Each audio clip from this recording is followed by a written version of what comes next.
How to measure a Euro cylinder.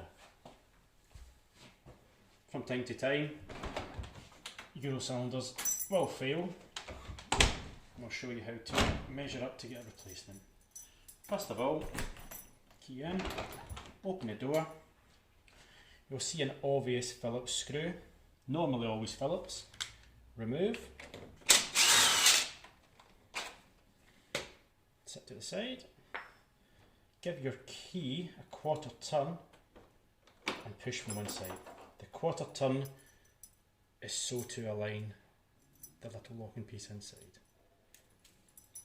And simply measure from one end to the centre of the screw hole, 50mm, the other end 50mm. So you can order that in the link below. Once you receive your new cylinder, it's just as easy as putting that quarter turn again, sliding the barrel through, look through the little hole to line up your screw, screw in. You don't need to use a power drill, you can use a hand screwdriver.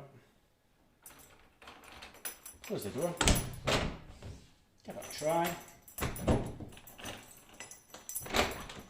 Simple as that. Job done. If you don't have a screwdriver, a screw gun, you can use this following tool. This simply, the centre pin goes in where the Phillips screw is.